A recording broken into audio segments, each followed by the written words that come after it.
जी नाजरीन, मैं इस वक्त मौजूद हूँ ज़िला गज़र मेन बाज़ार गाकुज में, जो कि आज यहाँ पे मौसम सरमा की पहली बर्फबारी शुरू हुई है और इसके साथ सर्दी में भी इजाफा हुई है। तो इस हवाले से इलाका मकीन मेरे पास मौजूद है, इस बारे में उनसे जानते हैं।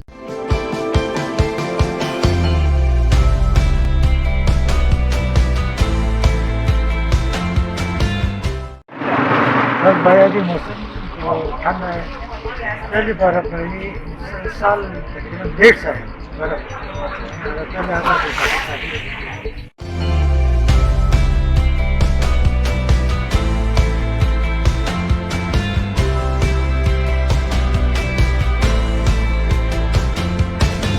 बाहर से लोग बहुत अच्छे लुत्फ़अंदोज़ हो रहे हैं। अच्छा मौसम है और उसके साथ साथ ये माल्टे भी अच्छे बिक रहे हैं और लोग भी बस कोई पकौड़े, समोसे, मछलियाँ, गोश्त के लिए निकले हुए हैं बाज़ार में। अच्छा खासा करने के लिए लोग लुत्फ़अंदोज़ हो रहे हैं। अच्छा मौसम है और अल्लाह का शुक्र है कि बर्फ़बारी हो गया। इससे हमारे साल भर का ये ख़जाना है पानी हो जाता है। अल्लाह का शुक्र है, हम शुक्र अदा करते हैं अल्लाह का।